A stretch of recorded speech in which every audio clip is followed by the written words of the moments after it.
नमस्कार, स्वागत है आपका हमारी खास पेशकश चुनाव पर चार्जशीट में। मैं हूं आपके साथ रविंद्र सिंह। दिल्ली में इन दिनों ठंड के साथ ही सियासी पारा भी बढ़ता जा रहा है। एमसीडी चुनाव के बीच बीजेपी दिल्ली की आप सरकार पर हमलावर होने की नीति लगातार कायम है। नेता प्रतिपक्ष रामवीर सिंह विधूड़ी ने आप पर कई गंभीर आरोप लगाए, साथ ही आप सरकार के खिलाफ 21 सूत्रीय चार्जशीट भी पेश की। नेता प्रतिपक्ष रामवीर सिंह विधूड़ी ने आप पर आरोप लगाते हुए कहा कि दिल्ली में मुफ्त बिजली देने का सीएम केजरीवाल का दावा पूरी तरह से झूठा है। हिंदुस्तान में सबसे महंगी बिजली तो केजरीवाल दे रहे हैं। दिल्ली के लोगों को पीने का साफ पानी भी उपलब्ध नहीं कराया जा रहा। सीएम केजरीवाल संविधान को मानते नहीं है। दिल्ली जल बोर्ड के खातों का ऑडिट नहीं कराया गया है। दिल्ली सरकार में 60,000 करोड़ रुपए का घोटाला हुआ है। एलजी को केजरीवाल सरकार को आदेश देना पड़ रहा है, जिसके बाद कैग की रिपोर्ट सरकार ने पेश की। नेता प्रतिपक्ष रामवीर सिंह विधूड़ी की प्रेस वार्ता में आपके खिलाफ जारी की गई 21 सूत्रीय चार्जशीट। बीजेपी की चार्जशीट कमेटी के अध्यक्ष नेता प्रतिपक्ष रामवीर सिंह विधूड़ी हैं। इस कमेटी के सदस्य हरीश खुराना, प्रवीण शंकर कपूर, आरती मेहरा और श्वेता पाठक भी इस दौरान मौजूद रहे। एमसीडी चुनाव को लेकर सरगर्मियां तेज हैं। सभी पार्टियों में टिकट के आवंटन के बाद उठापटक का दौर चल रहा है। दिल्ली में आम आदमी पार्टी को झटका लगा है। पार्टी के कार्यकर्ताओं ने भाजपा का दामन थाम लिया।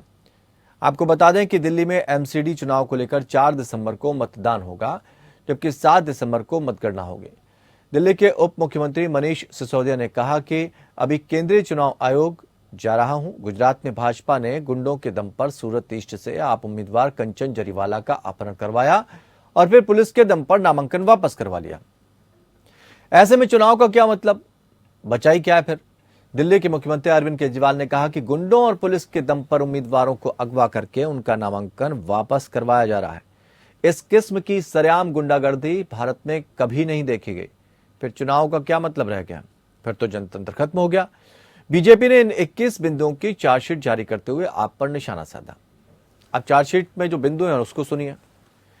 पहला है बिजली के नाम पर धोखा, दूसरा है पानी को तरसी दिल्ली, तीसरा है स्वास्थ्य सेवाओं के नाम पर आंखों में धूल झोंक रहे केजरीवाल, चौथा है शिक्षा में भी दिल्ली फिसड्डी, पांचवा है पब्लिक ट्रांसपोर्ट को बर्बाद कर दिया गया, छठा है दिल्ली की हवा जहरीली हो गई, सातवां है यमुना बन गई गंदा नाला, आठवां है नौकरी के नाम पर सिर्फ झांसा, नौवां है दिल्ली को बना दिया नशे की नगरी, 10वां है सीसीटीवी और वाईफाई का वादा भूल गए हैं केजरीवाल साहब, 11वां है एक भी फ्लाईओवर नहीं बना, 12वां है गांव के साथ सौतेला व्यवहार, 13वां है यमुना पार का विकास ठप, 14वां है समाज कल्याण के नाम पर झूठे वादे, 15वां है ऑटो वालों के साथ की बेवफाई, 16वां है किराएदारों के साथ वादा करके मुकर गए, 17वां वोटों के लिए समाज को बांटने का काम किया, 18वां प्रचार पर खजाना खाली, 19 कहां गई नैतिकता, 20वां है भ्रष्टाचार के तोड़े सारे रिकॉर्ड और 21वां है कैग रिपोर्ट के आरोपों का क्या जवाब। ये चार्जशीट है भारतीय जनता पार्टी की तरफ से, चुनावी चार्जशीट। तो ठंड के साथ सियासी पारा बढ़ रहा है, यानी ये जो वादे अब तक अरविंद केजरीवाल ने किए हैं वो सारे के सारे झूठे हैं और नैतिकता के तो बात ही करना बंद कर दें। 2 खास मेहमान इस चर्चा में हमारे साथ शामिल हैं।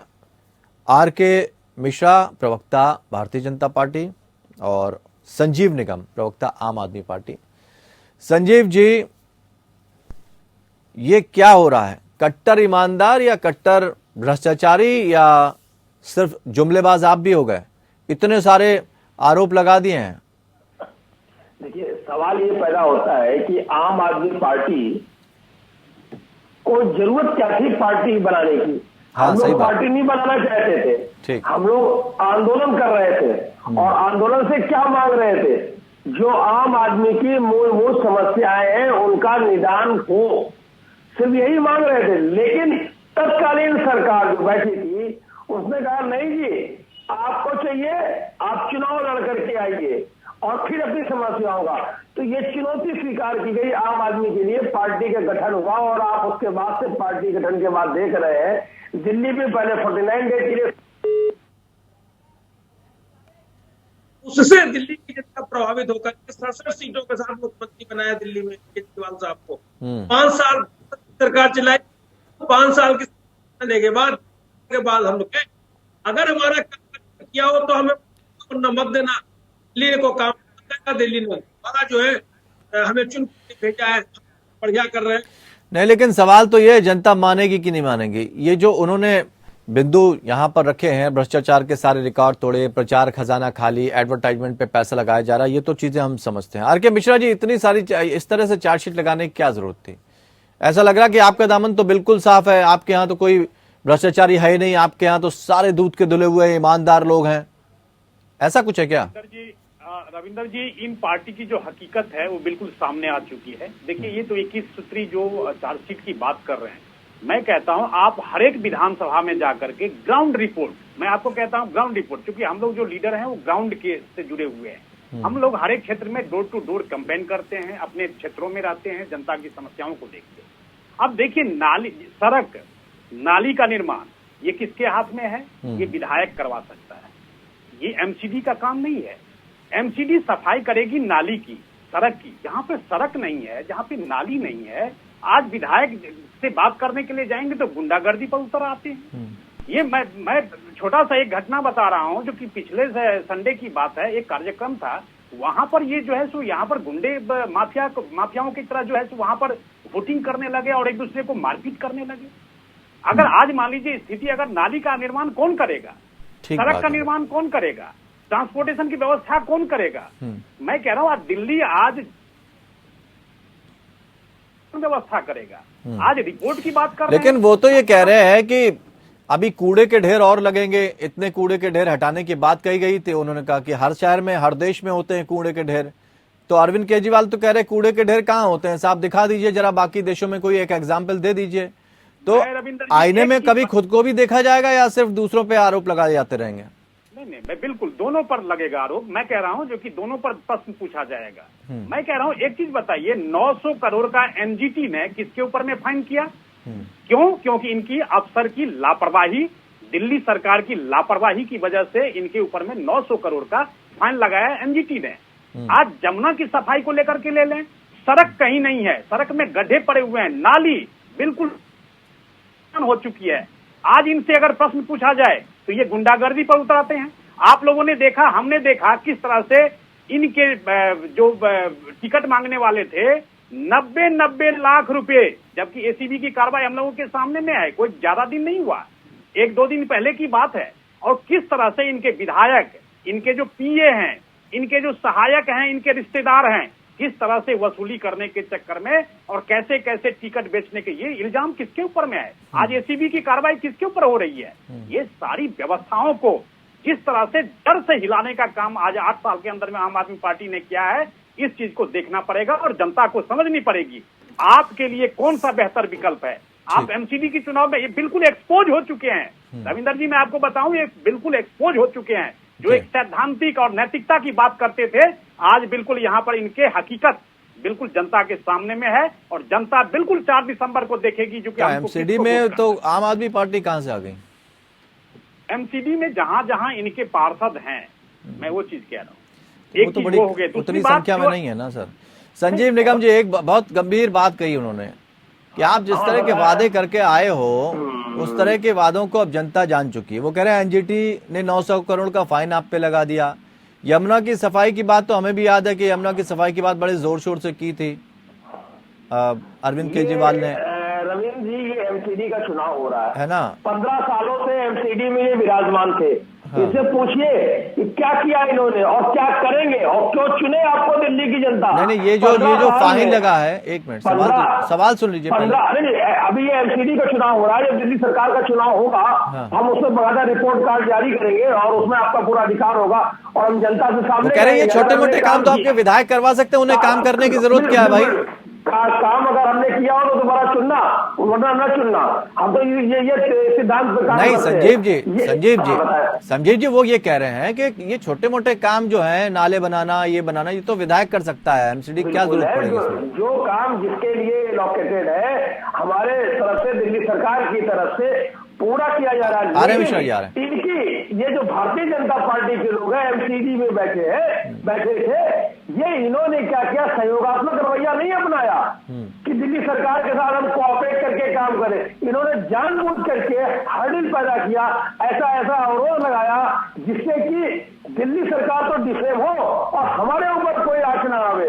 भाई साहब, आपको जब दिल्ली की जनता ने 15 साल के लिए चुना है तो जवाब तो आप ही को देना पड़ेगा ना। दिल्ली नहीं, लेकिन किस तरह का सहयोग चाहिए भाई आपको? मैं बता, भ्रष्टाचार में सहयोग चाहिए या बेवफाई में सब चाहिए सहयोग चाहिए? भ्रष्टाचार, जो वादे आप जो है आबकारी नीति ला रहे हैं उसमें सहयोग चाहिए, किसमें चाहिए? इनको मुबारक हो, आबकारी नीति की बात करते हैं। मैं बात करूं, गुजरात में साहब जो है शराब बंद है, गुजरात में शराब बंद है और गुजरात में शराब पी करके मरने वालों की संख्या कितनी हो गई इनसे पूछिए। कोई उसमें कोई जांच पड़ताल हुई? किसी को कोई गिरफ्त में लिया गया? नहीं लिया गया। ठीक है, लेकिन ये कितना जायज है संजीव निगम जी, ये कितना जायज है कि साहब आपके दामन पे भी तो दाग है, हमारे भी थोड़े लग गए तो क्या बात है, इसमें क्या बात हुई? ये तो कोई जवाब नहीं हुआ ना। आपने इसका मतलब कहीं ना कहीं तो करप्शन से रिलेटेड या जो वादे किए थे उससे वादा खिलाफी की ना आपने। वो 100% पूरे किए इन्होंने। इनका प्रयास है दिल्ली को दबा दो। ऊपर केंद्र सरकार बैठी है, नीचे ये बैठे हैं एमसीडी में, इन्हें काम करना नहीं, बीच में दिल्ली सरकार है। आप प्रयास इस तरीके के कर रहे हो, ऊपर से आप पैसा जो देना चाहिए दिल्ली सरकार को वो पैसा मिलेगा नहीं, एमसीडी काम करेगी नहीं। तो जनता भी सब देख रही है, दिल्ली की जनता ने देखा है इसे समय से, इसीलिए तीसरी किस तरह का सहयोग चाहिए आपको भारतीय जनता पार्टी? आप तो कहते हैं सबका साथ सबका विकास। हाँ। आपने दिल्ली के कूड़े के पहाड़ देख रहे हैं, इन्होंने क्या किया?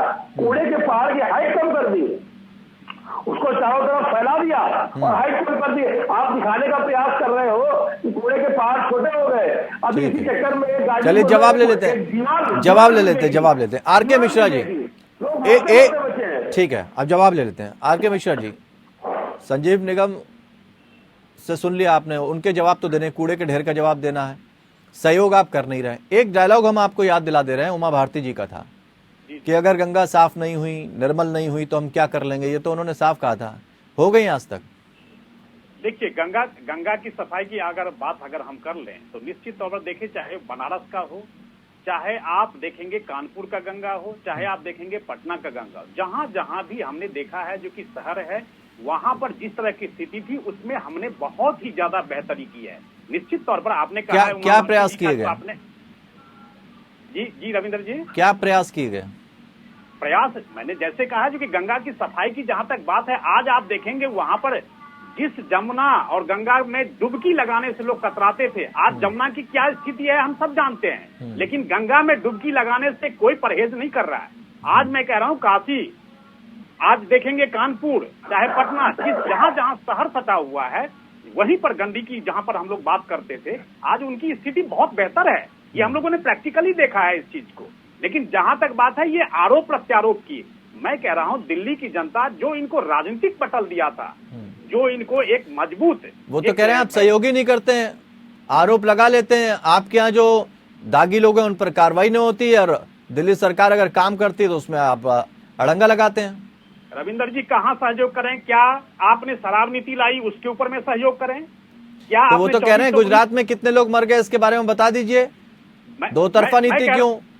मैं कह रहा हूं जो कि ड्राई स्टेट होने के बावजूद भी गुजरात के अंदर में, और आप तो यहाँ पर जो लिक्विड जिस तरह से एक के ऊपर में एक फ्री दे रहे थे, आप किस स्थिति में लेकर के दिल्ली को लेकर के आ रहे हैं आप?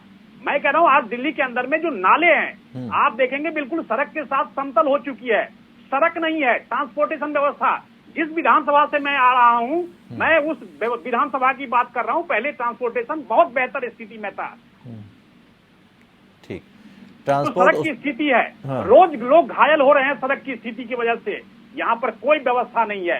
आज इनके विधायक को अगर हम पूछते हैं तो गुंडागर्दी पर उतर आते हैं, नहीं आज 8 साल से क्या, मैं तो वही तो चीज पूछ रहा हूँ, दिल्ली की जनता यही तो पूछ रही है, हमारा काम नहीं है। ठीक है, आप इतने ही अच्छे हैं, एमसीडी में इतने लंबे समय से बने हैं, तो जनता ने आपको चुना क्यों नहीं? दूसरी बार आ गई आम आदमी पार्टी। अगर आप इतने ही अच्छे होते तो जनता को ये बात समझ में आ जाती ना। बिल्कुल सही प्रश्न किया आपने रविंद्र जी। देखिए, एमसीडी एक निकाय चुनाव का जो है ना, उसका एक जो मुद्दे होते हैं वो विधानसभा से ही थोड़ा सा डिफरेंस होता है, कुछ ज्यादा डिफरेंस नहीं होता है। मूलभूत सुविधाएं की बात हम वहां भी करते हैं और मूलभूत सुविधाओं की बात हम जो है सो निकाय चुनाव में भी करते हैं। क्योंकि ये वार्ड लेवल का ये चुनाव होता है, तो निश्चित तौर पर जो है तो हमें वहां पर बहुमत नहीं मिला। जनता उस चीज को शायद लगता है जो कि हम वहां तक ठीक से अपनी बातों को पहुंचा नहीं पाए, हो सकता है।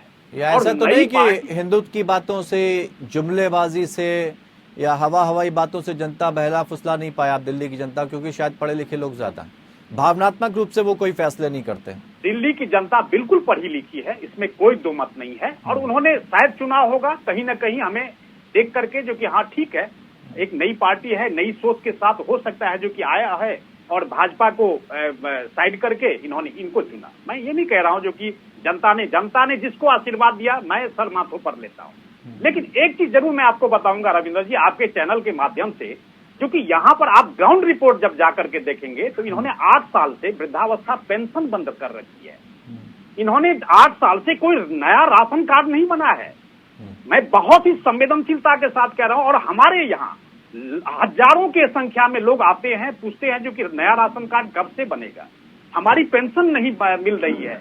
ये सब सारी चीजें कौन करेगा? क्या दिल्ली सरकार ये सुनिश्चित नहीं करेगी? ये संजीव निगम जी, छोटे लेकिन बड़ी बातें। मैं क्या कहता हूँ, इनका क्या काम करने का रवैया है? जैसे कहा चोर से कहो चोरी करो और उनसे कहो तुम जागते रहो, ये चीज नहीं बनी, वो चीज नहीं बनी। हमने दिल्ली के लोगों के लिए राशन घर घर पहुंचाने की योजना बनाई। नहीं, ये देखिए रविंद्र जी, राशन कार्ड क्यों नहीं बनवा रहे हैं ये? पहले सुनिए बात को। अरे नहीं, सुनिए इधर रविंद्र जी, इसमें जरा आप देखिए, मैं आपके माध्यम से पूछना चाहता हूँ, राशन कार्ड क्यों नहीं बना? वृद्धावस्था पेंशन अभी क्यों बंद है?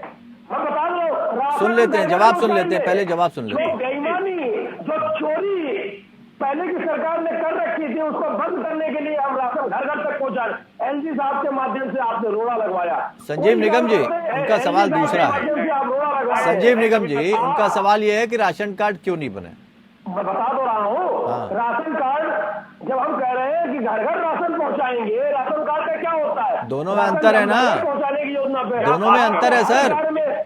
हम वोट देंगे लेकिन वोटर आईडी कार्ड नहीं बनाएंगे, ये क्या मतलब हुआ?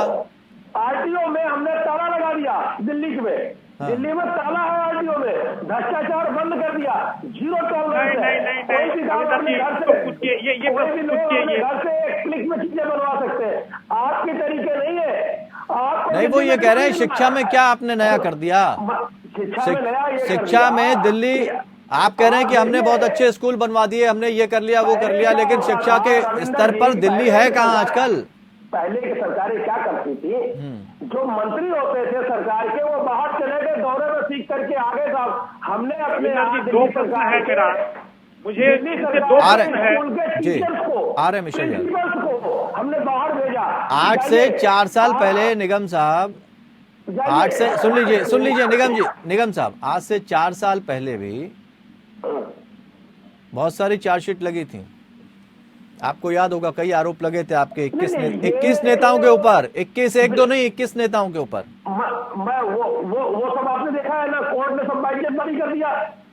कोर्ट ने क्या, इनका काम है कि इनके कार्य को हम लिंगोदान करें। आप बताइए, इनके पन्ना प्रमुख है दिल्ली में, हम इनको चुनौती देते हैं, एक पन्ने में अगर 10 लाइन होते हो और ये लाइन का प्रमुख बना दे और दिल्ली में जीत जाए, इनके सिवाय इनके साथ के साथ सांसद है, कोई काम नहीं करते, सिवाय रातों दिन 24 घंटा किस प्रकार से केजरीवाल के कामों को डिफेंड किया जाए। अरे कुछ काम भी कर लेते, सांसद कुछ काम कर लेते, कुछ एमसीडी के विधायक, वो एमसीडी के पार्षद काम कर लेते। तो एमसीडी में ऐसा कौन सा काम नहीं हो जो आपको लग रहा है वो ऐसे ही बने हुए एमसीडी में इतने लंबे समय से? लंबे समय से 15 साल हो गए, क्या किया? 27 साल गुजरात में किया, अब दिल्ली की जनता तो 15 साल में अगर कुछ नहीं किया, जैसे दिल्ली में हम आ गए, वैसे आप उसमें भी चले जाते हैं एमसीडी में। अब देखिएगा, दिल्ली की जनता चुनेगी, दिल्ली की जनता जो है। रविंदर जी, मेरा 2 प्रश्न है। ठीक है, मैं बहुत ही ग्राउंड की बात कर नहीं, वो कह रहे हैं कि अगर 15 साल में आपने कोई काम किया है तो उसको गिना दीजिए कौन कौन से काम आपने किए। चलिए, हम ये मानते हैं कि हो सकता है उन्होंने काम नहीं किए। आपने दिल्ली के एमसीडी में क्या क्या काम करवा दिए अभी तक दिल्ली के लिए, ये बता दीजिए। रविंदर जी, मेरा मात्र आपके माध्यम से 2 प्रश्न है, क्योंकि मैं ग्राउंड से जुड़ा हुआ व्यक्ति हूं और मेरे पास ऐसे सारे व्यक्ति आते हैं जिनको जो पेंशन के ऊपर में डिपेंड हैं, जो राशन कार्ड बनाने के लिए बात करते हैं। मेरी तरफ से आप इनसे पूछिए, ये दो प्रश्न हमें जवाब देते हमने हैं। आपके सवाल नोट कर लिए मिश्रा जी। अब आप ये बताइए, ठीक है हम उनसे सवाल कर लेंगे। अब आप ये बताइए कि कौन कौन से काम हैं जो बड़े काम करवा दिए हैं दिल्ली के लिए आपने, जिस वजह से आगे जनता आपको चुने। बिल्कुल सही बात है। देखिए 15 साल तक जैसे इनको 8 साल से दिल्ली की जनता विधानसभा में भेज रही है, 15 साल से आप हमें भी जनता जो है शुभ आशीर्वाद दे रही है एमसीडी के अंदर में। जरूर हमने काम किया है, चाहे वो अस्पताल को लेकर के हो, चाहे शिक्षा व्यवस्था को लेकर के हो, चाहे स्कूल को लेकर के हो, चाहे हमने अपने फंड से अनाधिकृत कॉलोनी के अंदर में भी इस तरह से हमने व्यवस्थाएं की है।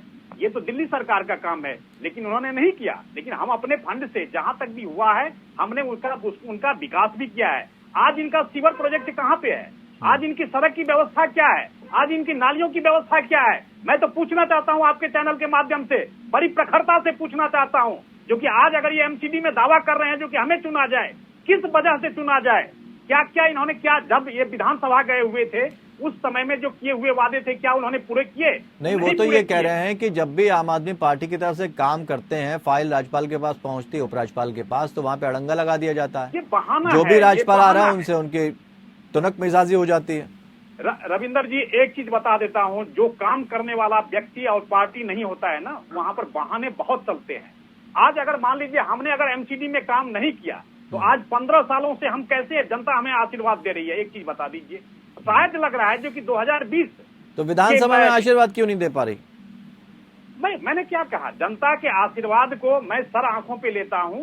हो सकता है कहीं न कहीं कोई न कोई कमी रह गई हो, शायद हो सकता है, जो कि जनता के आपने वोट किया, मतदान किया, उसके ऊपर मैं कोई प्रश्न नहीं लगा सकता। मैं उनका अपना मत था, उन्होंने मतदान किया, आशीर्वाद दिया, इनको मुबारक हो, इनको शुभकामना हो। लेकिन जो एमसीडी के अंदर में ये जो दावे कर रहे हैं, ये किस आधार पर, जब आप विधानसभा में थे, आपके जो काम है, जो राज्य सरकार का काम है, वो तो कम से कम सुनिश्चित कर लें, फिर जाकर के निकाय चुनाव में आकर के अपने दावेदारी पेश करें। मैं वही चीज पूछना चाहता हूँ, पेंशन और राशन कार्ड, क्योंकि हमारे पास बहुत ऐसे व्यक्ति आते हैं। आपका पेंशन राशन कार्ड एक और हम इसमें सवाल जोड़ सकते हैं। निगम साहब, राशन कार्ड की बात कर रहे हैं, उसका जवाब देना आपको, पेंशन की बात कर रहे हैं, उसका जवाब देना। इन्होंने एक आरोप और लगाया आपके ऊपर, जो आप मुफ्त की रेवड़ियां बांटने की कोशिश करते हैं, बिजली मुफ्त देने की बात कर रहे हैं, सबसे महंगी बिजली आप दे रहे हैं, वो कह रहे हैं। मुझे बड़ा ये प्रश्न सुन करके अजीब सी मतलब कंपन सा महसूस होता है कि जनता का आप अपमान कर रहे हैं। कंपन आपको भूकंप की वजह से हो रहा होगा, भूकंप बहुत आ रहा है आजकल। नहीं, जनता को आप जो है मतलब गाली दे रहे हैं, जनता का अपमान कर रहे हैं। भाई साहब, जो सरकार में मंत्री बैठे बड़े बड़े, वो नहीं ले रहे क्या बिजली?